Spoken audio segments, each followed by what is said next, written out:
Sebelum melanjutkan, jangan lupa subscribe dulu, terima kasih. Bab 227, Aku sangat merindukanmu. Setelah kembali ke rumah, Ningsi terus menggunakan diet sebagai alasan untuk melewatkan makan malam, dan pada kesempatan pertama yang didapatnya, dia naik ke kamarnya. Dia sungguh bersyukur atas berat badannya dan berat badan Little Bun yang melonjak beberapa hari terakhir ini, itu memberinya alasan yang bagus. Tak lama kemudian, terdengar ketukan di pintu. Untungnya, dari suara langkah kaki, itu bukan Lu Tingqiao. Ningsi baru saja mandi, dan dia sedang mengeringkan rambutnya saat dia berjalan untuk membuka pintu. Wan Wan berdiri di depan pintu, memegang nampan berisi makanan di tangannya. Melihat betapa memesonanya Ningsi setelah mandi, dia jelas tercengang. Gadis di depannya ini sungguh cantik. Tepat setelah mandi, kulitnya yang putih bersemu merah yang membuatnya semakin memikat, bahkan sebagai seorang wanita pun terpikat. Tidak heran tuan muda tertua. Wan Wan segera menggelengkan kepalanya dan tersadar, lalu berkata, Nona Xiaoxi, tuan muda sulung menyuruhku membawakanmu sesuatu untuk dimakan. Meskipun penting untuk menjaga berat badanmu, kamu tidak boleh membuat dirimu kelaparan. Semua ini rendah kalori dan lemak, memakannya akan baik-baik saja. Baiklah, terima kasih, Wan Wan. Melihat pelayan yang imut itu, suasana hati Ningsi yang gugup pun mereda. Wan Wan, kamu mengubah gaya rambutmu. Lucu sekali, sangat cocok untukmu. Iklan oleh Pop Future. Terima kasih, Nona Xiaoxi. Wan Wan dengan senang hati menyentuh rambutnya, lalu berkata dengan ragu, Nona Xiaoxi, Anda orang yang sangat baik. Bahkan, saya pikir Anda dan tuan muda sulung sangat cocok. Akan sangat luar biasa jika Anda bisa menjadi nyonya muda sulung kami.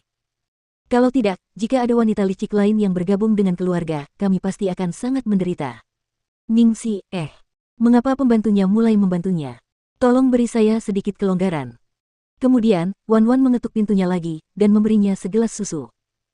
Ketika terdengar ketukan di pintu untuk ketiga kalinya, Ningsi sedang bersandar di pagar balkon sambil mengeringkan rambutnya. Mengira itu Wan Wan lagi, dia langsung berkata untuk masuk. Baru ketika langkah kaki itu semakin dekat dia merasa ada sesuatu yang tidak beres. Dia berbalik, dan seperti yang diduga, dia melihat wajah Lu Tingqiao dalam jangkauannya. Lu Tingqiao, Ningsi tanpa sadar mengencangkan pegangannya pada pagar. Apakah kamu butuh sesuatu? Lu Tingqiao tidak berbicara, hanya berdiri di sana menatapnya dalam diam.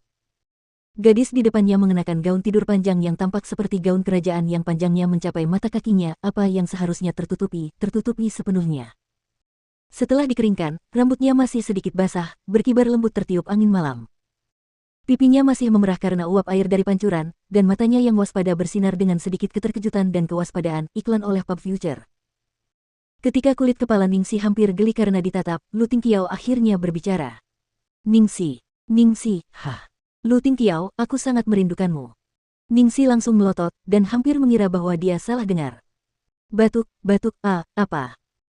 Lu Tingqiao mengulurkan tangannya untuk mengambil dengan lembut sehelai rambut di dekat telinganya, dan berkata dengan nada melamun, seperti hawa dingin yang muncul dari kolam es yang dingin, rasanya sudah lama sekali aku tidak melihatmu. Itu hanya 2 hari, oke. Ini bukan inti persoalannya. Intinya adalah Lu Tingqiao baru saja mengatakan bahwa dia merindukannya. Dia langsung bilang kalau dia merindukannya. Bukan beginilah seharusnya kejadiannya. Dia pasti berhalusinasi, kan? Pasti begitu. Namun, saat Ningsi terus memikirkan alasan yang tepat untuk tindakan Lu Tingqiao melangkah maju, melingkarkan tangannya di pinggang Ningsi, menariknya dengan lembut ke arahnya, lalu memeluknya. Pada saat yang sama, tangannya yang lain melingkari tubuhnya, dan dengan gerakan yang amat lelah dan penuh kerinduan, dia membungkuk untuk dengan lembut membenamkan kepalanya di lekuk lehernya. Ningsi,